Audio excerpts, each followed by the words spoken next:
Have you been wondering how to get career clarity?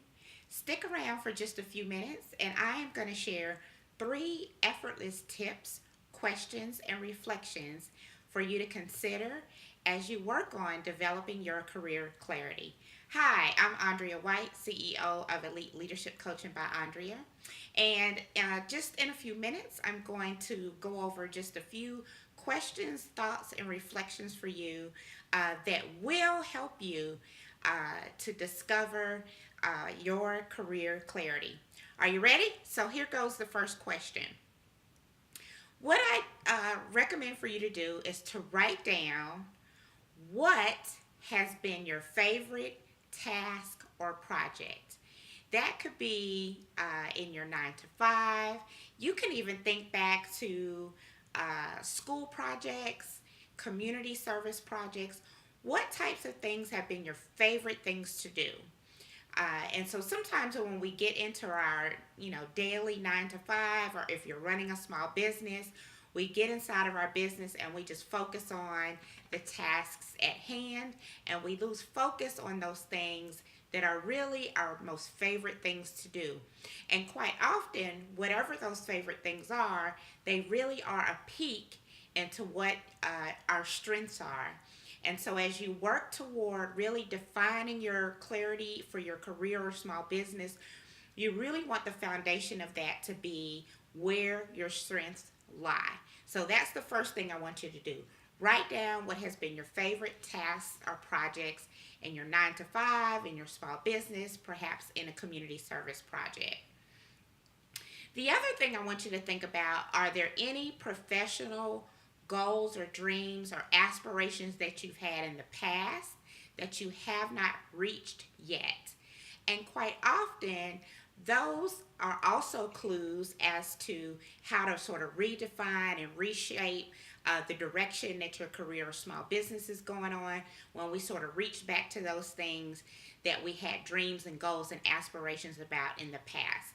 So jot those down as well.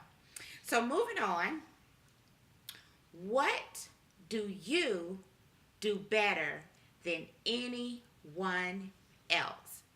And I have to say, frequently for my female clients, this is a really difficult question to ask.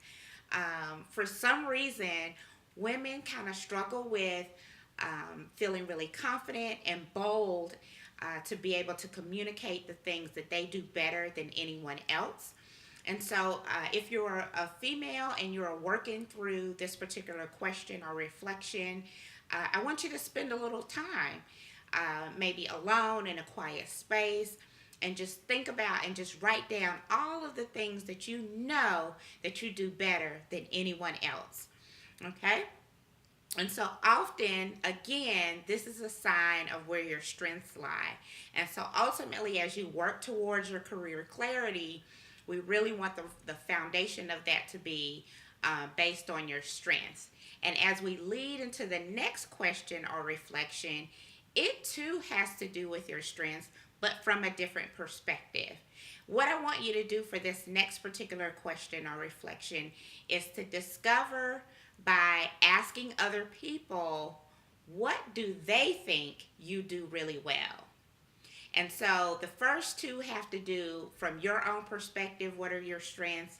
Now I'm asking you to get feedback from others to get their perspective on what your strengths are.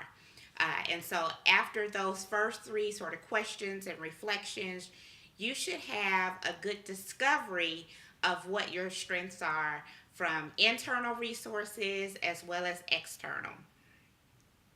And then the other thing that I want you to think about is, what professional or personal values are you not willing to compromise?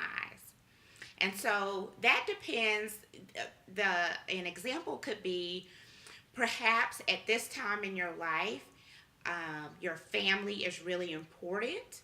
And so you aren't willing to compromise working a 60-hour work week or being involved in a career or small business that requires you to be a road warrior and you're traveling a lot.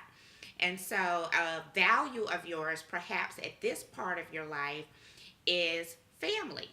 And so when you start to think about those things that are really important to you, your values, and you start to define your boundaries, that is a closer step to being really clear in your professional or small business clarity.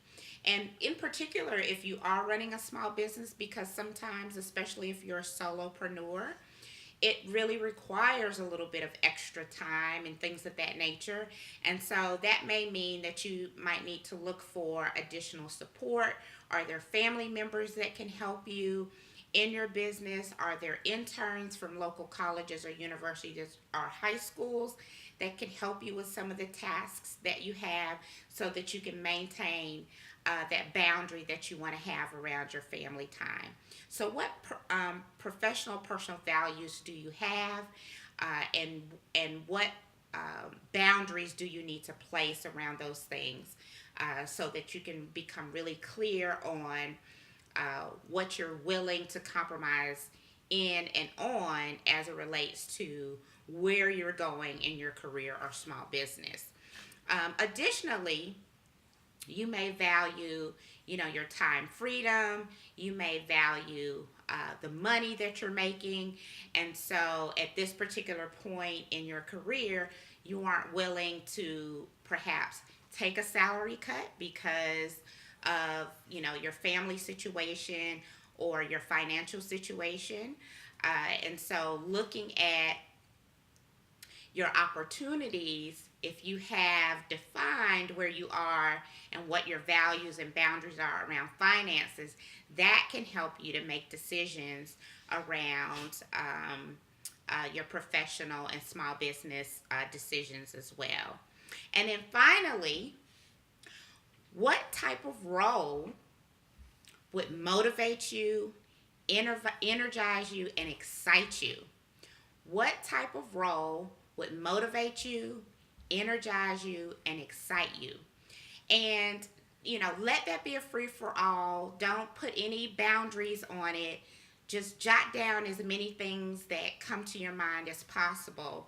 And we're not necessarily saying that these are the things that you're going to do, but it's really important to have some insight as to the types of tasks or roles, responsibilities, positions, maybe new products and services in your small business that would really energize you, reinvigorate you, get you really excited about your career or small business.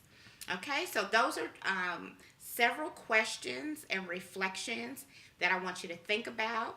Get a little journal, jot those things down. Give yourself a little quiet time, perhaps 10 or 15 minutes a day. Make an appointment with yourself to go through these questions and reflections. And often, the other thing is, I have found that clients usually take 2 or 3 rounds of going through these reflection questions because, in one week they may sort of think through it.